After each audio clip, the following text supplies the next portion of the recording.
അസ്സലാമു അലൈക്കും വറഹ്മത്തുള്ളാ. ഈ ഒരു വീഡിയോ ഒരുപാട് ആളുകൾ കമന്റിലൂടെയും അല്ലാതെയും അന്വേഷിച്ചതുകൊണ്ടും ആവശ്യപ്പെട്ടതുകൊണ്ടും ചെയ്യുന്ന ഒരു വീഡിയോ ആണ്. യഥാർത്ഥത്തിൽ നമ്മൾ അൺമാസ്കിംഗ് അനോമലീസ് ചാനലിൽ ഈ റമദാൻ മാസവുമായി ബന്ധപ്പെട്ടുകൊണ്ട് നമ്മൾ ഖുർആനുമായി ബന്ധപ്പെട്ടുകൊണ്ടുള്ള നമ്മുടെ ആത്മശുദ്ധീകരണവുമായി ബന്ധപ്പെട്ടുകൊണ്ടുള്ള കോണ്ടന്റുകൾ വളരെ നേരത്തെ തന്നെ പ്രീ റെക്കോർഡ് ചെയ്ത് അത് ജനങ്ങളിലേക്ക് എത്തിക്കുക എന്നുള്ളതായിരുന്നു ഈ ഒരു മാസത്തിൽ നമ്മൾ സാധാരണ ചെയ്യുന്ന റിയാക്ഷനുകളും മറുപടികളും പ്രതികരണങ്ങളും അത്തരം കാര്യങ്ങളൊക്കെ ഒരു പരിധിവരെ ഒഴിവാക്കി ഈ ഒരു മാസം ഷഹ്റുൽ ഖുർആൻ ആണല്ലോ, ഷഹ്റു തഖ്വ ആണ്. അപ്പോൾ ആ ഒരു മാസത്തിൻ്റെ പവിത്രതയെ മാനിച്ചുകൊണ്ടും അതുപോലെ തന്നെ അതിൽ നമ്മൾ ഫോക്കസ് ചെയ്യേണ്ടത് ഇത്തരം ചില കാര്യങ്ങളിലാണ് എന്നുള്ളത് കൊണ്ടുമാണ് ആ രൂപത്തിലേക്ക് നമ്മൾ മുന്നോട്ട് പോയിരുന്നത്. പക്ഷേ അതിൻ്റെ ഇടയിലാണ് പശ്ചിമേഷ്യയിൽ വളരെ വലിയ രൂപത്തിലുള്ള മാറ്റങ്ങൾ ഉണ്ടാകുന്നത്, വലിയ അതിക്രമങ്ങളും അതുപോലെ തന്നെ യുദ്ധം പൊട്ടിപ്പുറപ്പെടുന്ന അവസ്ഥയും എല്ലാം ഉണ്ടായത്. അതുമായി ബന്ധപ്പെട്ടുകൊണ്ട് നമ്മൾ പ്രതികരിക്കാതിരുന്നത് ഈ ഒരു കാരണം കൊണ്ട് തന്നെയാണ്. യഥാർത്ഥത്തിൽ നമ്മളൊന്ന് ആലോചിച്ച് നോക്കുക, നമ്മളിങ്ങനെ പലപ്പോഴും ഞാനടക്കമുള്ള എല്ലാവരും സോഷ്യൽ മീഡിയയിൽ ഒരുപാട് സമയം ഇതിനു വേണ്ടി ചെലവഴിക്കുകയാണ്. ഇതിൻ്റെ വിഷയത്തിലുള്ള ചർച്ചകൾ, അതുപോലെ തന്നെ പോസ്റ്റുകൾ, അതിൻ്റെ അപ്ഡേറ്റുകൾ. യഥാർത്ഥത്തിൽ നമുക്ക് ചെയ്യാൻ സാധിക്കുന്നത് ഇതിനു വേണ്ടിയുള്ള ഒരു സമാധാനത്തിന് വേണ്ടിയുള്ള പ്രാർത്ഥനയും അതുപോലെ തന്നെ ഒരു നിർഭയത്വം തിരിച്ചു വരുന്ന നമ്മുടെ ഗൾഫ് രാജ്യങ്ങളിലും മറ്റ് ലോകത്തിലുള്ള എല്ലാ ഇടങ്ങളിലും നിർഭയത്വം തിരിച്ചു വരാനുള്ള ഒരു പ്രാർത്ഥനകളുമാണ് യഥാർത്ഥത്തിൽ ചെയ്യേണ്ടത്. അപ്പോൾ അതിനപ്പുറത്തേക്കുള്ള അനാവശ്യ ചർച്ചകളിലേക്ക് നമ്മൾ എത്രത്തോളം പോകുന്നുണ്ട് എന്നുള്ളത് നമ്മളെല്ലാവരും ആലോചിക്കേണ്ടത് കൂടിയാണ്. അപ്പം ഇനിവേ ഈ ഒരു വിഷയവുമായി ബന്ധപ്പെട്ടുകൊണ്ട് നമ്മൾ മുമ്പേ പറഞ്ഞു വരുന്ന കാര്യങ്ങൾ തന്നെയാണ്, അതിൻ്റെ തുടർച്ച തന്നെയാണ് ഇപ്പോഴും സംഭവിച്ചുകൊണ്ടിരിക്കുന്നത് എന്നുള്ളത് കൊണ്ടാണ് പ്രത്യേകം പെട്ടെന്ന് അതിനോട് പ്രതികരിക്കാതിരുന്നത്. ഇവിടെ യഥാർത്ഥത്തിൽ സംഭവിച്ചത് എന്താണ്? ഇറാനുമായി ബന്ധപ്പെട്ടുകൊണ്ടുള്ള പ്രശ്നത്തിൽ ശരിക്കും സംഭവിച്ചത്, അതിൻ്റെ കോർ എന്ന് പറയുന്നത് രൂക്ഷമായ രൂപത്തിലുള്ള, ഒരിക്കലും ന്യായീകരിക്കാൻ പറ്റാത്ത രൂപത്തിലുള്ള അതിക്രമം തന്നെയാണ് സംഭവിച്ചത് എന്ന കാര്യത്തിൽ യാതൊരു സംശയമില്ല. നമ്മൾ മുമ്പും നിരന്തരം പറഞ്ഞുകൊണ്ടിരിക്കുന്ന ഒരു വെനസ്വേലയുമായി ബന്ധപ്പെട്ടുകൊണ്ടും അതുപോലെ തന്നെ ഇസ്രായേൽ ഫലസ്തീനുമായി ബന്ധപ്പെട്ടുകൊണ്ടൊക്കെ നമ്മൾ സംസാരിച്ചതിൻ്റെ തുടർച്ച തന്നെയാണ് ഈ ഒരു കാര്യവുമായി ബന്ധപ്പെട്ടുകൊണ്ട് നമ്മൾ കാണുന്നത്. ചർച്ചകൾ നടന്നുകൊണ്ടിരിക്കെ അല്ലെങ്കിൽ ചർച്ചകളുടെ ഘട്ടങ്ങൾ തുടർന്നുകൊണ്ടിരിക്കെ ഒരു രാജ്യത്തെ പോയി ആക്രമിക്കുക, അവിടെ തന്നെ അതിലെ ഏറ്റവും പരമാധികാര രാഷ്ട്രത്തിൻ്റെ എല്ലാവിധ അന്താരാഷ്ട്ര നിയമങ്ങളും ലംഘിച്ചുകൊണ്ട് അവിടെ പോയി അക്രമം നടത്തുക, അവിടെയുള്ള സുപ്രീം ലീഡറിനെ വധിക്കുക, ഇനിയുമുള്ള ലീഡേഴ്സിനെയും ഞങ്ങൾ വധിക്കുമെന്ന് പ്രഖ്യാപിക്കുക, അതുപോലെ തന്നെ ഒരു സ്കൂളിൽ ബോംബിട്ടുകൊണ്ട് 150ഓളം ചെറിയ കുട്ടികളെ, പെൺകുട്ടികളെ കൊന്നൊടുക്കുക, ആശുപത്രികൾ ബോംബ് ചെയ്യുക, മഹാത്മാഗാന്ധി ഹോസ്പിറ്റലടക്കം അവിടെ ബോംബ് ചെയ്യപ്പെട്ടു. അപ്പോൾ ഇങ്ങനെയുള്ള കാര്യങ്ങൾ നമ്മൾ സ്ഥിരമായി പറയുന്നൊരു കാര്യം തന്നെയാണ്. ഈ ഇസ്രായേൽ അതുപോലെ തന്നെ അമേരിക്ക, ഈ രണ്ട് ക്രിസ്ത്യൻ സയനിസ്റ്റ് രാജ്യങ്ങൾ അവർ ചെയ്തുകൊണ്ടിരിക്കുന്ന അതിക്രമങ്ങൾ നമ്മൾ നിരന്തരം സംസാരിച്ചു കൊണ്ടിരിക്കുന്നത് തന്നെയാണ്. അതിൻ്റെ തുടർച്ച തന്നെയാണ് ഇവിടെയും സംഭവിക്കുന്നത് എന്നുള്ളത് കൊണ്ട് തന്നെ അതിൽ എന്താണ്, ആരുടെ ഭാഗത്താണ് ഈ ഒരു വിഷയത്തിൽ, ഈ ഒരു യുദ്ധവുമായി ബന്ധപ്പെട്ടുകൊണ്ട് ആരാണ് അതിക്രമകാരി എന്നുള്ള കാര്യത്തിൽ നമ്മളെ സംബന്ധിച്ചിടത്തോളം യാതൊരു തർക്കത്തിനും ഇടയില്ലാത്ത ഒരു കാര്യമാണ് എന്നുള്ളതാണ് ഏറ്റവും പ്രധാനമായും നമ്മളെല്ലാവരും മനസ്സിലാക്കേണ്ടുന്ന ഒരു കാര്യം.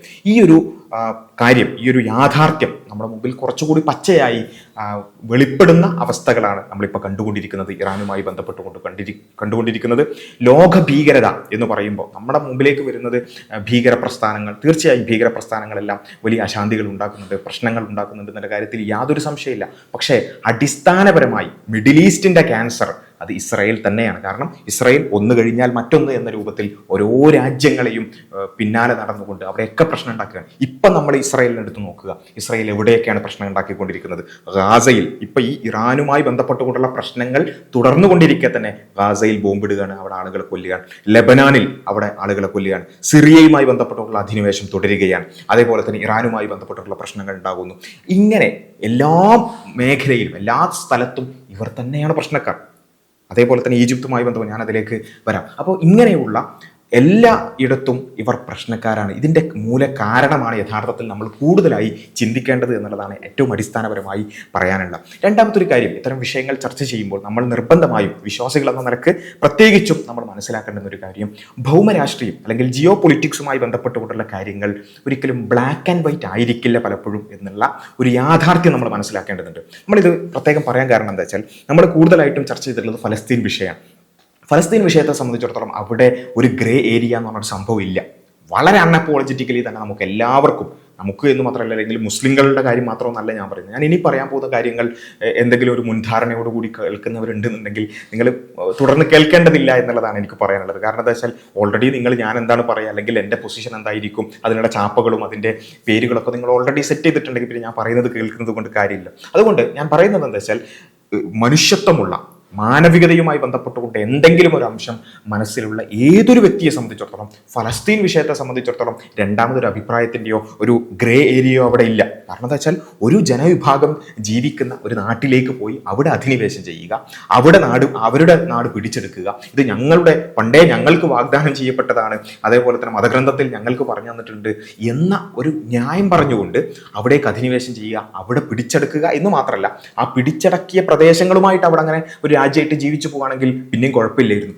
അതും കഴിഞ്ഞ് ഇപ്പുറത്ത് പിന്നെ ഓൾറെഡി അവരുടെ പ്രദേശങ്ങളടക്കം വീടും നാടും ഒക്കെ നഷ്ടപ്പെട്ട് കിടക്കുന്ന ആ ഗാസയിലും വെസ്റ്റ് ബാങ്കിലും ജീവിച്ചു കൊണ്ടിരിക്കുന്ന ആളുകളെ വീണ്ടും അവരെ അതിക്രമിച്ചു കൊണ്ടിരിക്കുക, അവർക്ക് യാതൊരു തരത്തിലുള്ള അവകാശങ്ങളും കൊടുക്കാതിരിക്കുക, അവരൊരു രാഷ്ട്രമായി അംഗീകരിക്കാൻ പോലും സമ്മതിക്കാതിരിക്കുക, ഇങ്ങനെയുള്ള കാര്യങ്ങളാണ് അവിടെ നടന്നുകൊണ്ടിരിക്കുന്നത് എന്നുള്ളത് നമ്മൾക്കറിയാം. അതുകൊണ്ട് തന്നെ ഫലസ്തീനുകളെ സംബന്ധിച്ചിടത്തോളം ഫലസ്തീൻ എന്ന് പറയുന്നത് വീടും നാടും എല്ലാം നഷ്ടപ്പെട്ട ഒരു ജനവിഭാഗത്തിൻ്റെ പ്രതിരോധമാണ്, അവരുടെ ഒരു പ്രത്യാക്രമണമാണ്, അല്ലെങ്കിൽ അവരുടെ യഥാർത്ഥത്തിൽ ഇസ്ലാമിക് ടെർമിനോളജിയിൽ പറഞ്ഞ ഒരു ജിഹാദാണ് യഥാർത്ഥത്തിൽ. അപ്പോൾ അവിടെ നമ്മളെ സംബന്ധിച്ചിടത്തോളം ആ ഫലസ്തീനുകളോടൊപ്പം അൺകണ്ടീഷണലി നിൽക്കുക എന്നതിനപ്പുറത്തേക്ക് അവിടെ വേറൊരു ഇഫ് ഇല്ല, അല്ലെ? അങ്ങനെയാണെങ്കിൽ ഇങ്ങനെയാണെങ്കിൽ ഒരു ഇഫ് ഇല്ല. കാരണം ഏതൊരു മനുഷ്യനെ സംബന്ധിച്ചിടത്തോളം ഈ ഫലസ്തീനികളുടെ അല്ലെങ്കിൽ ഈ ഫലസ്തീൻ്റെ ചരിത്രം അറിയുന്ന ഏതൊരു മനുഷ്യനെ സംബന്ധിച്ചിടത്തോളം അവിടെ രണ്ടാമതൊരു അഭിപ്രായത്തിന് സ്കോപ്പ് ഇല്ലാത്ത രൂപത്തിൽ സയനിസ്റ്റ് ഭീകരതയ്ക്കെതിരായിട്ട് തന്നെയാണ് നമ്മളെല്ലാവരും നിൽക്കുക എന്ന കാര്യത്തിൽ യാതൊരു സംശയമില്ല. അവിടെ ഒരു ഗ്രേ ഏരിയ ഇല്ല. പക്ഷേ നമ്മൾ മനസ്സിലാക്കേണ്ട ഒരു കാര്യം എന്താ വെച്ചാൽ മറ്റ് ഭൗമരാഷ്ട്ര പ്രശ്നങ്ങൾ, മറ്റ് ജിയോ പൊളിറ്റിക്കൽ ഇഷ്യൂസിൽ ഇതുപോലെ ആയിരിക്കില്ല എന്നുള്ളതാണ്. ഒരുപാട് ഗ്രേ ഏരിയാസ് ഉണ്ടാകുന്ന ഒരു വിഷയങ്ങളാണ് ഈ ജിയോ പൊളിറ്റിക്സിൽ വരിക എന്നുള്ളതാണ്. നമ്മൾ ഒരു ഉദാഹരണം പറയാം. ഞാൻ ഈ പറയുന്ന പോയിന്റ് മനസ്സിലാക്കാൻ വേണ്ടി ഒരു ഉദാഹരണം പറയാം. അമേരിക്കയുടെ ഇറാഖ് അധിനിവേശം, നമ്മളിപ്പോൾ അത് കേൾക്കുമ്പോൾ ഞാൻ നേരത്തെ പറഞ്ഞത് കുറച്ചൊരു മാനവികതയുള്ള, നമ്മൾ സാധാരണ പറയും ഈ സംഖ്യകളെയും അതുപോലെ തന്നെ ഈ എസൻസ് യുക്തിവാദികളെയും മാറ്റിവെച്ചിട്ട് ബാക്കിയുള്ള മനുഷ്യരെക്കുറിച്ചാണ് ഞാൻ സംസാരിക്കുന്നത്. ഈ മനുഷ്യരെ സംബന്ധിച്ചിടത്തോളം ഈ ഇറാഖ് അധിനിവേശവുമായി ബന്ധപ്പെട്ടുകൊണ്ട് ഇപ്പോൾ രണ്ട് അഭിപ്രായം ഉണ്ടാവാൻ സാധ്യതയില്ല. അത് അമേരിക്ക ചെയ്തത് ഏറ്റവും വലിയ ക്രൂരതയാണെന്നുള്ളതും ലക്ഷക്കണക്കിന് മനുഷ്യരെ പച്ചക്ക് കൊന്ന് തള്ളുകയാണ് ചെയ്തത് എന്നുള്ളതും, വെപ്പൺസ് ഓഫ് മാസ് ഡിസ്ട്രക്ഷൻ ഉണ്ട് എന്നൊക്കെ കള്ളം പറഞ്ഞുകൊണ്ട് ലക്ഷക്കണക്കിന് മനുഷ്യരെ കൊല്ലുകയാണ് അമേരിക്ക ചെയ്തതെന്നുള്ള കാര്യത്തിൽ ആർക്കും സംശയമില്ലല്ലോ. ആ അമേരിക്കൻ അധിനിവേശം തെറ്റാണെന്നുള്ള കാര്യത്തിൽ സംശയമില്ലല്ലോ, അബദ്ധമാണെന്നുള്ള കാര്യത്തിൽ സംശയമില്ലല്ലോ, അതിക്രമമാണെന്ന കാര്യത്തിൽ സംശയമില്ലല്ലോ. പക്ഷേ ഞാൻ ചോദിച്ചു നോക്കാം, ഇവിടെ അമേരിക്ക ഉണ്ട്, ഇറാഖ് ഉണ്ട്, അല്ലെങ്കിൽ സദ്ദാം ഹുസൈൻ ഉണ്ട്. ഇങ്ങനെ ഈ അമേരിക്കൻ അധിനിവേശം തെറ്റാണ് എന്നുള്ളത് കൊണ്ട് സദ്ദാം ഹുസൈൻ പൂർണ്ണമായി ഒരു പരിശുദ്ധനാണ് എന്നതിനർത്ഥമുണ്ടോ? ശരിക്കും നമ്മളൊന്ന് ആലോചിച്ച് നോക്കാം. നമ്മൾ തന്നെ ഈ ഇറാഖിൻ്റെ ചരിത്രമൊക്കെ പരിശോധിച്ച് നോക്കുമ്പോൾ നമുക്ക് മനസ്സിലാവുന്ന ഒരു കാര്യമാണ്, സദ്ദാം ഹുസൈൻ ഒരുപാട് അതിക്രമങ്ങൾ ചെയ്തിട്ടുണ്ട്. നമ്മൾ വായിച്ച ചരിത്രങ്ങൾ ശരിയാണെങ്കിൽ കുർദുകളോട് സദ്ദാം ഹുസൈൻ കാണിച്ചത് കെമിക്കൽ വെപ്പനുകൾ ഉപയോഗിച്ചത്, അതുപോലെ തന്നെ പിന്നെ കുവൈത്ത് അധിനിവേശവുമായി ബന്ധപ്പെട്ടുകൊണ്ട് ഇങ്ങനെയുള്ള ഒരുപാട് കാര്യങ്ങൾ സദ്ദാമിൻ്റെ ജീവിതവുമായി ബന്ധപ്പെട്ടുകൊണ്ട് നമുക്ക് എല്ലാവർക്കും അറിയാം. അപ്പോൾ അതിനർത്ഥം എന്താ? നമ്മൾ ഇപ്പോൾ അക്നോളജ് ചെയ്യാണ് സദ്ദാമിന് കുറേ പ്രശ്നങ്ങളൊക്കെ ഉണ്ടായിരുന്നു. പക്ഷെ അതുകൊണ്ട് അധിനിവേശം ന്യായീകരിക്കപ്പെടുമോ? ഇല്ലല്ലോ. അത് അമേരിക്ക ചെയ്തത് സദ്ദാമിനി ഇതിനേക്കാൾ വലിയ ക്രൂരൻ, നമ്മൾ വായിച്ചതിനും അപ്പുറത്തേക്കുള്ള ക്രൂരനാണെങ്കിൽ പോലും അമേരിക്കയുടെ അധിനിവേശം അവിടെ ന്യായീകരിക്കപ്പെടില്ല. കാരണം എന്താ? അത് ഒരു നിലക്കും ന്യായീകരിക്കാൻ ഒരു പഴുതുമില്ലാത്തൊരു കാര്യമാണ്. എന്ന് വെച്ച് ഓക്കെ അമേരിക്കൻ അധിനിവേശത്തിനെതിരാണ് നമ്മൾ എന്നുള്ളത് കൊണ്ട് ഇറാഖ് അല്ലെങ്കിൽ സദ്ദാം ഹുസൈൻ പരമപരിശുദ്ധനാണെന്ന് വരുമോ? ഇല്ല. ഇത് നമുക്കെല്ലാവർക്കും മനസ്സിലാക്കാൻ പറ്റുന്ന ഒരു കാര്യമാണ്. ഇതേപോലെ തന്നെ നമ്മൾ ഈ ഒരു വിഷയവുമായി ബന്ധപ്പെട്ടുകൊണ്ടെടുക്കാം. ഇപ്പോൾ അമേരിക്ക ഇറാൻ പ്രശ്നം അല്ലെങ്കിൽ ഇസ്രായേൽ ഇറാൻ പ്രശ്നം വരുന്നു. ഇതിൽ നമ്മൾ നേരത്തെ പറഞ്ഞതുപോലെ തന്നെ ന്യായത്തെക്കുറിച്ച് അല്ലെങ്കിൽ നീതിയെക്കുറിച്ച് ആലോചിക്കുന്ന ഒരാളെ സംബന്ധിച്ചിടത്തോളം ഈ വിഷയത്തിൽ എവിടെയാണ് നീതി അല്ലെങ്കിൽ എവിടെയാണ് അതിക്രമം എന്ന കാര്യത്തിൽ ആർക്കും സംശയം ഉണ്ടാവാൻ ഒരു വഴിയും ഉണ്ടാവില്ല, അല്ലെ? നേരത്തെ പറഞ്ഞ പോലെ തന്നെ എല്ലാ അന്താരാഷ്ട്ര നിയമങ്ങളെയും ലംഘിച്ചുകൊണ്ടാണ് ഈ അതിക്രമം നടത്തിയിട്ടുള്ളത് എന്നുള്ള കാര്യത്തിൽ യാതൊരു സംശയമില്ല. അത് അങ്ങേയറ്റം അപലപനീയമായിട്ടുള്ള, ഒരിക്കലും ന്യായീകരിക്കാൻ പറ്റാത്ത മനുഷ്യത്വമുള്ള ഒരാൾക്കും ആ 150 ചെറിയ പിഞ്ചു കുഞ്ഞുങ്ങൾ അവരെ കൊന്നൊടുക്കിയതാണ്, വളരെ ഇന്റൻഷനലി തന്നെ കൊന്നൊടുക്കിയതാണെന്നുള്ള കാര്യത്തിൽ സംശയമില്ല. ഇതൊക്കെ ആർക്കാണ് ന്യായീകരിക്കാൻ പറ്റുക? അതുകൊണ്ട് അമേരിക്കയും ഇസ്രായേലും ചെയ്ത ഏറ്റവും വലിയ ക്രൂരതകളുടെ ബാക്കി പത്രം അല്ലെങ്കിൽ അതിൻ്റെ ഒരു കണ്ടിന്യൂവേഷൻ തന്നെയാണ് ഈ ഇറാനിൽ ഇപ്പോൾ സംഭവിച്ചുകൊണ്ടിരിക്കുന്നത് എന്നുള്ള കാര്യത്തിൽ യാതൊരു സംശയമില്ല. ഇനി നേരത്തെ ഇറാഖിനെ കുറിച്ച് പറഞ്ഞതുപോലെ എന്ന് വെച്ച് അമേരിക്കൻ അധിനിവേശമാണ് പ്രശ്നമാണ്, സയനിസമാണ്, സയനിസ്റ്റ് പ്രോജക്റ്റാണ്, യാതൊരു സംശയമില്ല എന്ന് വെച്ച് ഇറാൻ പരമപരിശുദ്ധമാണെന്ന് പറയേണ്ട കാര്യമുണ്ടോ? ഇല്ല. അവിടെയും നമ്മൾ പറയുന്നത് വെച്ചാൽ ജിയോ പൊളിറ്റിക്സ് ആണ്. അവിടെ ഇറാൻ എന്ന് പറയുന്ന രാഷ്ട്രവുമായി ബന്ധപ്പെട്ടുകൊണ്ട് അവർക്ക് അതിൻ്റെതായ കുറേ പ്രശ്നങ്ങളൊക്കെ ഉണ്ട്. അത് യാഥാർത്ഥ്യമാണ്. ചരിത്രത്തിൽ നമ്മൾ പരിശോധിച്ച് നോക്കുകയാണെന്നുണ്ടെങ്കിൽ ഇറാൻ സിറിയയിൽ ചെയ്തത് എന്താണ്, ലെബനാനിൽ ചെയ്തത് എന്താണ്, അല്ലെ? ഒരുപക്ഷെ ലക്ഷക്കണക്കിന് മനുഷ്യരെയാണ് കൊന്നൊടുക്കിയിട്ടുള്ളത്. അവരുടെ ഒരു പൊളിറ്റിക്കൽ പ്രോജക്റ്റുമായി ചേർന്ന് പോകുന്നില്ല എന്നുള്ളത് കൊണ്ട് സുന്നി മുസ്ലിങ്ങളായിട്ടുള്ള ലക്ഷക്കണക്കിന് ആളുകളെ കൊന്നൊടുക്കിയ ഒരു രാജ്യം തന്നെയാണ് ഇറാൻ എന്ന് പറയുന്നത്, യാതൊരു സംശയമില്ല. അപ്പോൾ അതുകൊണ്ട് ഇറാൻ എല്ലാ തരത്തിലും ഇറാൻ ഇപ്പോൾ അതിക്രമിക്കപ്പെടുന്ന ഒരു രാജ്യമാണ്. ഇറാൻ ഇപ്പോൾ സാമ്രാജ്യത്വ അധിനിവേശത്തിന് പാത്രമായിട്ടുള്ള ഒരു ഇരയായ രാജ്യമാണ് എന്നുള്ളത് കൊണ്ട് ഇറാൻ ചെയ്യുന്ന എല്ലാ കാര്യങ്ങളെയും ന്യായീകരിക്കുകയോ ഇറാൻ പരമപരിശുദ്ധമാണെന്ന് പറയുകയോ ചെയ്യേണ്ട ആവശ്യമുണ്ടോ? ഇല്ല. അത് വളരെ സ്വാഭാവികമായിട്ട് തന്നെ നമുക്ക് മനസ്സിലാക്കാൻ പറ്റുന്ന ഒരു കാര്യമാണ്. ഈ ചെയ്തത് തെറ്റാണ്, ഈ അധിനിവേശം തെറ്റാണ്, ഈ അതിക്രമം തെറ്റാണ്, യാതൊരു സംശയമില്ല. എന്ന് വെച്ച് ഇറാൻ പരമപരിശുദ്ധമായിക്കൊള്ളുന്നില്ല, ഇറാഖ് പരമപരിശുദ്ധമായിക്കൊള്ളുന്നില്ല, അതേപോലെ തന്നെ വെനസ്വേല പരമപരിശുദ്ധമായിക്കൊള്ളുന്നില്ല. ഇത് നമ്മൾ നിരന്തരം പറഞ്ഞുകൊണ്ടിരിക്കുന്ന ഒരു കാര്യമാണ്. ഒരിക്കലും ഈ പ്രശ്നങ്ങൾ ഉണ്ട് എന്നുള്ളത്, ഒരു രാജ്യത്തെ പ്രശ്നങ്ങൾ ഉണ്ട് എന്നുള്ളത് ഈ അധിനിവേശത്തിനോ അതുപോലെ തന്നെ അതിക്രമങ്ങൾക്കോ ന്യായമല്ല. ഇതാണ് നമ്മൾ പറഞ്ഞു വരുന്നത്. വെനസ്വേലയുമായി ബന്ധപ്പെട്ടുകൊണ്ട് നമ്മളുടെ ചാനലിൽ തന്നെ മുമ്പ് പറഞ്ഞ അതേ നിലപാട് തന്നെയാണ്. വെനസ്വേലയെ കുറിച്ച് നമ്മൾ പറയുമ്പോൾ ചില ആൾക്കാരൊക്കെ ഈ അമേരിക്കൻ അടിമകളായിട്ടുള്ള ആളുകളൊക്കെ പലപ്പോഴും പറയാം വെനസ്വേലയിൽ പിന്നെ മഡ്യൂറോ എന്ന് പറയുന്നത് ഏകാധിപതിയായിരുന്നു, അവിടെ പ്രശ്നം ഉണ്ടായിരുന്നു, വിലക്കഴുണ്ടായിരുന്നു, ഇങ്ങനെ കുറേ കാര്യങ്ങൾ പറയാം. ഓക്കെ, നമ്മൾ അതെല്ലാം അതേപടി എടുക്കുകയാണെന്ന് വിചാരിക്കുക. എന്നാൽ പോലും അമേരിക്ക ചെയ്ത ഒരു രാഷ്ട്രത്തലവനെ അവിടേക്ക് പോയി ചെന്നുകൊണ്ട് ഒരു രായ്ക്ക് രാമായണം എടുത്തു കൊണ്ടുവരിക എന്ന് പറയുന്ന ഈ അതിക്രമത്തെ ഒരു നിലക്കും അത് ന്യായീകരിക്കാൻ പറ്റില്ല. വെനസ്വേല എന്തൊക്കെ ചെയ്താലും അല്ലെങ്കിൽ മഡ്യൂറോ എന്തൊക്കെ ചെയ്താലും അത് ന്യായീകരിക്കപ്പെടില്ല. അതേപോലെ തന്നെയാണ് ഇനി നമ്മൾ ഉത്തര കൊറിയയെ കുറിച്ച് ആലോചിച്ചത്. ഇപ്പോൾ നമ്മുടെ മുമ്പിലൊക്കെ വരുന്ന വാർത്തകൾ അനുസരിച്ച് വലിയ ഒരു വില്ലൻ പരിവേഷമുള്ള ഒരു രാജ്യമാണല്ലോ ഉത്തര കൊറിയ. ആ ഉത്തര കൊറിയയിൽ ഒരുപാട് മനുഷ്യാവകാശ ധ്വംസനങ്ങൾ നടക്കുന്നുണ്ട്. അത് നമ്മൾ ആ നിലക്ക് തന്നെ ഫോർ ഗ്രാൻഡഡ് അങ്ങനെ തന്നെ എടുക്കുക. അങ്ങനെയുള്ള ഉത്തര കൊറിയയിലേക്ക് ഒരു ദിവസം അമേരിക്ക പോയിട്ട് കിങ് ജോങ് ഉന്നിനെ പൊക്കിക്കൊണ്ടുവരിക അല്ലെങ്കിൽ കൊല്ലുക എന്ന് പറയുന്നത് നമുക്ക് ന്യായീകരിക്കാൻ പറ്റുമോ? ഇല്ല.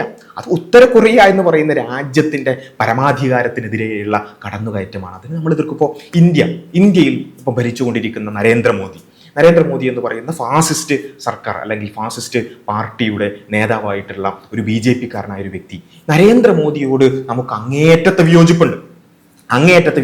പക്ഷേ നമ്മൾ നേരത്തെ മുമ്പൊക്കെ സംസാരിച്ചതുപോലെ തന്നെ നരേന്ദ്രമോദി ഇവിടെ പിന്നെ മുസ്ലിങ്ങളെ കൊല്ലുന്നോ അല്ലെങ്കിൽ ക്രിസ്ത്യൻ ന്യൂനപക്ഷങ്ങളെ അതിക്രമിക്കുന്നോ എന്തെങ്കിലുമൊക്കെ പേര് പറഞ്ഞുകൊണ്ട് നാളെ അമേരിക്ക വന്നിട്ട് നരേന്ദ്രമോദിയെ പൊക്കിക്കൊണ്ടുപോയാൽ അല്ലെങ്കിൽ എന്തെങ്കിലും അതിക്രമം ചെയ്താൽ നമ്മളെന്താ ഇന്ത്യക്കാരെന്നുള്ള നിലക്ക് നമ്മളെന്താ ചെയ്യുക? ഒരല്പം നീതിബോധത്തോടു കൂടി ആലോചിച്ചാൽ നമുക്ക് മനസ്സിലാകും. നമ്മളെല്ലാവരും നരേന്ദ്രമോദിയോട് നമുക്ക് വിയോജിപ്പുകളൊക്കെ ഉണ്ട്. നമ്മൾ ആ വിയോജിപ്പുകൾ ഇലക്ഷനിലൂടെ അത് പ്രകടിപ്പിക്കും അല്ലെങ്കിൽ അതിനെതിരായ പിന്നെ ആക്ടിവിസങ്ങൾ ചെയ്യും. അതൊക്കെ സ്വാഭാവികമാണ്. പക്ഷേ അതൊരിക്കലും നരേന്ദ്രമോദി ഇതൊക്കെ ചെയ്യുന്നു എന്നുള്ളത് ഒരിക്കലും നിങ്ങൾക്ക് ഈ കടന്നു കയറാനുള്ള ന്യായമല്ല എന്ന് നമ്മൾ പറയും. ഇതന്നെയാണ് ഇറാനുമായി ബന്ധപ്പെട്ടുകൊണ്ട് നമുക്ക് പറയാനുള്ളത്. ഇറാൻ ഒരുപാട് പ്രശ്നങ്ങൾ ചെയ്തിട്ടുണ്ട് എന്നുള്ള കാര്യത്തിൽ യാതൊരു സംശയമില്ല. ഇറാന്റെ ചരിത്രം ഒരുപാട് കളങ്കങ്ങൾ നിറഞ്ഞ ചരിത്രം തന്നെയാണ്, യാതൊരു സംശയമില്ല. എന്നുള്ളത് കൊണ്ട് അമേരിക്കയുടെ ഈ പിന്നെ അതിക്രമത്തിനുള്ള ഒരു ന്യായമല്ല എന്നുള്ളതാണ് നമ്മൾ മനസ്സിലാക്കേണ്ടത്. അപ്പോൾ ഇവിടെ ഞാൻ ഇത്രയും പറഞ്ഞൊരു കാര്യം എന്താ വെച്ചാൽ ഇറാനുമായി ബന്ധപ്പെട്ടുകൊണ്ടുള്ള ഈ ചർച്ചകളിലൊക്കെ പലപ്പോഴും ഈ ജിയോ പൊളിറ്റിക്സിന്റെ കോംപ്ലക്സിറ്റീസ് മനസ്സിലാക്കാത്ത ആളുകൾ വലിയ രൂപത്തിൽ ചില പ്രശ്നങ്ങൾ അകപ്പെട്ടു പോകുന്നുണ്ട് എന്നുള്ളത് കൊണ്ടാണ്. ആരെങ്കിലും ഇറാനെ ആക്രമിച്ചു, അമേരിക്കയും ഇസ്രായേലും കൂടി. ആരെങ്കിലും ഈ അതിക്രമങ്ങളെ എതിർത്തു എന്നുള്ളത് കൊണ്ട് അവൻ ഷിയ ആവുകയില്ല. ഇതാണ് നമ്മൾ അടിസ്ഥാനപരമായി മനസ്സിലാക്കുന്നത്. നമ്മൾ നേരത്തെ പറഞ്ഞ പോലെ വെനസ്വേലയിൽ നടത്തിയിട്ടുള്ള അതിക്രമം നമ്മളെല്ലാവരും എതിർക്കുന്നതാണ് എന്ന് വെച്ച് നമ്മൾ വെനസ്വേലയിലുള്ള ആ സർക്കാരിൻ്റെ ആശയം പേറുന്നവരാണോ? നമ്മളേതെങ്കിലും കമ്മ്യൂണിസ്റ്റുകളോ അല്ലെങ്കിൽ നിയോ മാർക്സിസ്റ്റുകളോ അല്ലെങ്കിൽ ഇടതുപക്ഷക്കാരോ ആവുമോ? ഇല്ല. ഇപ്പോൾ കിങ് ജോങ് ഉന്നിനെ അല്ലെങ്കിൽ മോദിയെ ഇവരതിക്രമിച്ചു അല്ലെങ്കിൽ മോദിയെ തട്ടിക്കൊണ്ടുപോയി, നമ്മൾ അതിനെ എതിർക്കുമ്പോൾ നമ്മൾ BJP-ക്കാരാവോ? ഇല്ല. അവിടെ നമ്മൾ മനസ്സിലാക്കേണ്ടത് അക്രമത്തെ എതിർക്കുക എന്ന് പറഞ്ഞാൽ ആരാണോ ആക്രമിക്കപ്പെടുന്നത് അവരുടെ ആശയമാണ് എന്ന് അതിൽ വരില്ല. ഇതേപോലെ നമ്മൾ മനസ്സിലാക്കേണ്ടുന്ന ഒരു കാര്യമാണ് ഈ അതിക്രമങ്ങളുമായി ബന്ധപ്പെട്ടുകൊണ്ട് അതിനെ എതിർക്കുകയും എന്നാൽ അതേ സമയത്ത് തന്നെ ഇവിടെ ഇന്ന പ്രശ്നങ്ങൾ ഉണ്ട് എന്ന് പറയുന്നത് കൊണ്ട് ആരും സയനിസ്റ്റും ആവൂല. ഇത് നമ്മൾ മനസ്സിലാക്കേണ്ട ഒരു കാര്യമാണ്. ഈ ഇറാഖ് അധിനിവേശവുമായി ബന്ധപ്പെട്ടുകൊണ്ട് നമ്മളിപ്പോൾ പറയുന്നു സദ്ദാമിന് കുറെ പ്രശ്നങ്ങളൊക്കെ ഉണ്ടായിരുന്നു എന്നതിന്റെ അർത്ഥം, സദ്ദാമിന് പ്രശ്നം ഉണ്ടായിരുന്നു എന്ന് പറയുന്നതിന്റെ അർത്ഥം അമേരിക്കയെ ന്യായീകരിക്കുക എന്നാണോ? അല്ല, ഒരിക്കലും അങ്ങനെ മനസ്സിലാക്കുന്ന, അത്രയും ചുരുങ്ങി മനസ്സിലാക്കുന്ന ആളുകളാകരുത് നമ്മൾ എന്നുള്ളതാണ് ഏറ്റവും അടിസ്ഥാനപരമായിട്ട് പറയാനുള്ളത്. ഇപ്പോൾ ഇറാനുമായി ബന്ധപ്പെട്ടുകൊണ്ട് ഇറാന് കുറേ പ്രശ്നങ്ങൾ ഉണ്ടായിരുന്നു. ഇറാൻ സിറിയയിൽ ഒരുപാട് അതിക്രമങ്ങൾ ചെയ്തിട്ടുണ്ട്, കെമിക്കൽ വെപ്പണുകൾ ഉപയോഗിച്ചിട്ടുണ്ട്, പിഞ്ചു കുഞ്ഞുങ്ങളെ കൊന്നൊടുക്കിയിട്ടുണ്ട്. ഇത് നമ്മൾ പറയണമെന്ന് വിചാരിക്കുക.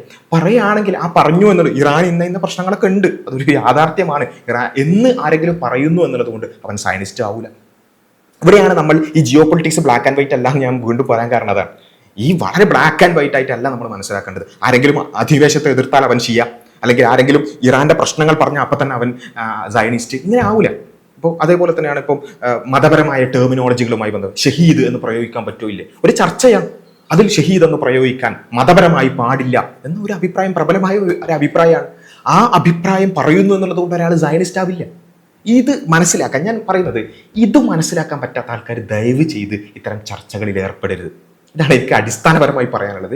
ഈ ഒരു കോംപ്ലക്സിറ്റി അല്ലെങ്കിൽ ഈ ഒരു ഗ്രേ ഏരിയാസ് ജിയോ പൊളിറ്റിക്സുമായി ബന്ധപ്പെട്ടുകൊണ്ട് മനസ്സിലാക്കാനുള്ള കഴിവില്ലാത്തവർ ദയവ് ചെയ്ത് ഇത്തരം ചർച്ചകളിൽ ഏർപ്പെടരുത്. ആരെങ്കിലും അധിനിവേശത്തെ എതിർത്താൽ അവൻ ഷിയ, അല്ലെങ്കിൽ ആരെങ്കിലും ഈ പറഞ്ഞ ഇറാന്റെ പ്രശ്നങ്ങൾ പറഞ്ഞാൽ, അല്ലെങ്കിൽ ഷഹീദ് എന്ന ടെർമിനോളജിയെ കുറിച്ച് പറഞ്ഞാൽ അവൻ സയനിസ്റ്റ് എന്ന് പറയുന്ന രൂപത്തിൽ, അത്രയും കുടുസായ രൂപത്തിൽ മാത്രം ചിന്തിക്കാൻ കഴിയുന്നവർ, പക്ഷെ അത് ഓരോരുത്തരുടെ ചിന്താ രീതികളൊക്കെ ആയിരിക്കാം, അങ്ങനെ ചിന്തിക്കുന്നവർ ദയവ് ചെയ്ത് ജിയോ പൊളിറ്റിക്സ് ഒന്നും ഡിസ്കസ് ചെയ്യാതെ നമുക്ക് നമ്മുടേതായ രൂപത്തിലുള്ള നമ്മുടെ ചർച്ചകളുമായിട്ട് മുന്നോട്ട് പോകുന്നതാണ് നല്ലത്. നമുക്ക് ഇത് ഞാൻ പറയാൻ കാരണം എന്താ വെച്ചാൽ ആ രൂപത്തിലാണ് പലപ്പോഴും ചർച്ചകൾ പോകുന്നത് എന്നുള്ളതാണ്. എല്ലാവരും അമേരിക്കൻ അധിനിവേശത്തെ, ഇസ്രായേലിന്റെ ഈ കൊടും ക്രൂരതകളെ എതിർക്കുന്നു എന്നുള്ള കാര്യത്തിൽ യാതൊരു സംശയമില്ല. ഇവിടെ അടിസ്ഥാനപരമായി നമ്മൾ മനസ്സിലാക്കേണ്ടത് എന്താണ് ഇവിടെ സംഭവിച്ചുകൊണ്ടിരിക്കുന്നത്, ഇതിനെക്കുറിച്ചുള്ള ഒരു ഹോൾ പിക്ചർ നമുക്ക് വേണം. അതാണ് ഏറ്റവും പ്രധാനം.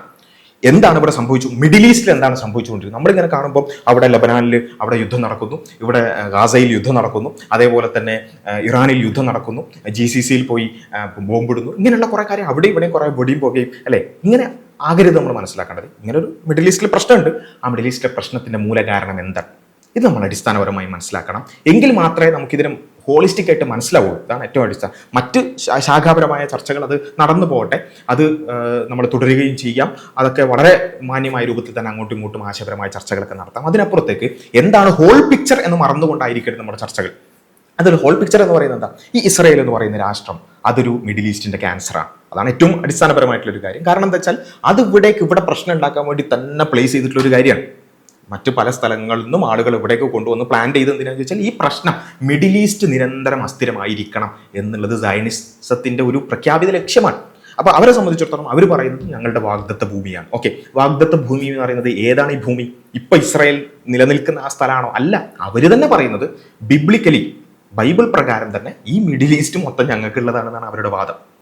ഇനി ഇത് സയനിസ്റ്റുകളുടെ അല്ലെങ്കിൽ ഇസ്രായേലിന്റെ വാദം. എന്തുകൊണ്ടാണ് നമ്മൾ എപ്പോഴും ഇങ്ങനെ ആലോചിക്കുക, എന്തുകൊണ്ട് ഈ അമേരിക്ക ഇത്രയും വലിയ ക്രൂരതകൾ ചെയ്തിട്ട് എന്തുകൊണ്ടാണ് അമേരിക്ക ഇസ്രായേലിന്റെ കൂടെ നിൽക്കുന്നത് എന്ന് നമ്മളിങ്ങനെ പലപ്പോഴും പരസ്പരം പറയാറും ആലോചിക്കാറൊക്കെ ഉണ്ട്. എന്താ കാരണം, നമ്മൾ അമേരിക്കയെക്കുറിച്ചും അമേരിക്കയിൽ നടക്കുന്ന അല്ലെങ്കിൽ അമേരിക്കയെ നിയന്ത്രിക്കുന്ന ക്രിസ്ത്യൻ സയനിസത്തെക്കുറിച്ചും നമ്മൾ പഠിക്കേണ്ടതുണ്ട്. അമേരിക്കയെക്കുറിച്ച് ക്രിസ്ത്യൻ സയനിസ്റ്റുകളുടെ, ഇവാഞ്ചലിക്കൽ പ്രൊട്ടസ്റ്റന്റ് സയനിസ്റ്റുകളുടെ വിശ്വാസം എന്ന് പറയുന്നത് അമേരിക്ക എന്ന രാജ്യത്തെ ദൈവം തെരഞ്ഞെടുത്തതാണ് എന്നാണ്. എന്തിനു വേണ്ടി? ഇത് നമ്മൾ കൃത്യമായി മനസ്സിലാക്കണം. അമേരിക്ക എന്ന രാജ്യത്തെ ദൈവം തെരഞ്ഞെടുത്തത് ഇസ്രായേലിനെ സംരക്ഷിക്കാൻ. ഇത് കൃത്യമായിട്ട് മനസ്സിലാക്കണം. എന്തിനാണ് ഇസ്രായേലിനെ സംരക്ഷിക്കുന്നത്? യേശുവിൻ്റെ മടങ്ങിവരവുമായി ബന്ധപ്പെട്ടുകൊണ്ടുള്ള കാര്യങ്ങൾ നടക്കണമെന്നുണ്ടെങ്കിൽ അവിടെ ഇസ്രായേൽ വേണം എന്നുള്ളത് അമേരിക്കയെ നിയന്ത്രിക്കുന്ന, അത് ഏത് സർക്കാരാണെങ്കിലും, ഇപ്പോഴുള്ള സർക്കാരാണെങ്കിലും മുമ്പുള്ള സർക്കാരാണെങ്കിലും, കാലങ്ങളായി അമേരിക്കൻ സർക്കാരിനെ നിയന്ത്രിക്കുന്ന ക്രിസ്ത്യൻ സയനിസത്തിന്റെ വിശ്വാസം എന്താ വെച്ചാൽ ബൈബിൾ പ്രകാരം ഇസ്രായേല് നിലനിൽക്കണം, യേശു തിരിച്ചു വരാൻ. ആ ഇസ്രായേലിനെ സംരക്ഷിക്കുക എന്നുള്ളത് അമേരിക്കയുടെ ബാധ്യതയാണ്. അതിനുവേണ്ടി അമേരിക്കയെ ദൈവം തെരഞ്ഞെടുത്തതാണെന്നുള്ളത്. അതുകൊണ്ടാണ് നമ്മൾ അത്ഭുതപ്പെട്ടു പോകുന്ന രൂപത്തിൽ എല്ലാ ക്രൂരതകളെയും ഈ പറഞ്ഞ അമേരിക്ക സപ്പോർട്ട് ചെയ്യുന്നത്, ഇസ്രായേലിന്റെ എല്ലാ ക്രൂരതകളെയും അമേരിക്ക സപ്പോർട്ട് ചെയ്യുന്നത് അതുകൊണ്ടാണ്. ഇത് നമ്മൾ മനസ്സിലാക്കുക എന്നുള്ളതാണ് ഏറ്റവും പ്രധാനം. ഇതിൽ നമ്മൾ ഏറ്റവും അടിസ്ഥാനപരമായി ഇത് മനസ്സിലാകാൻ കഴിഞ്ഞ ആഴ്ച ടക്കർ കാൾസണുമായി അമേരിക്കയുടെ US എൻവോയ്, ഇസ്രായേലിലുള്ള അമേരിക്കൻ അംബാസഡർ മൈക്ക് ഹക്കാബി പറഞ്ഞ ഒരു കാര്യം നമ്മൾ ഇതിനോട് ചേർത്ത് വായിക്കേണ്ടത്. മൈക്ക് ഹക്കാബി പറഞ്ഞ കാര്യം എന്ന് വെച്ചാൽ, വളരെ എക്സ്പ്ലിസിറ്റ്ലി പറഞ്ഞത് വെച്ചാൽ, മിഡിൽ ഈസ്റ്റ് ഇസ്രായേലിന് അവകാശപ്പെട്ടതാണ് എന്നുള്ളതാണ്. മൊത്തം മിഡിൽ ഈസ്റ്റ് ഇസ്രായേലിന് അവകാശപ്പെട്ടതാണ്. അതുവരെ അത് ക്ലെയിം ചെയ്യുകയാണെന്നുണ്ടെങ്കിൽ ഇറ്റ് ഈസ് ഫൈൻ എന്നുള്ളതാണ്. എന്തുകൊണ്ട്? അത് ബൈബിൾ പ്രകാരം അത് ഇസ്രായേലിനുള്ളതാണ്, ജൂതന്മാർക്കുള്ളതാണ്. എന്താണ് അമേരിക്കയുടെ അംബാസഡർ വളരെ എക്സ്പ്ലിസിറ്റ്ലി, യാതൊരു ഏതെങ്കിലും സീക്രട്ട് ഡോക്യുമെന്റിനെ കുറിച്ചല്ല ഞാൻ പറയുന്നത്, ഇപ്പോഴും ഇന്റർനെറ്റിൽ ടക്കർ കാൾസന്റെ ഇന്റർവ്യൂവിൽ നമുക്ക് കാണാൻ പറ്റുന്ന ഒരു കാര്യമായിട്ട്. കാരണം വെച്ചാൽ ഇതാണ് അടിസ്ഥാനം എന്ന് പറയുന്നത്. മിഡിൽ ഈസ്റ്റ് അവർക്കുള്ളതാണ് എന്ന് അവർ തീരുമാനിച്ചിട്ടുണ്ട്. ഈ സയനിസ്റ്റുകളെ സംബന്ധിച്ചിടത്തോളം അവർ ജൂതവിശ്വാസവുമായി ബന്ധപ്പെട്ടുകൊണ്ട് അവരങ്ങനെ വിശ്വസിക്കുന്നു.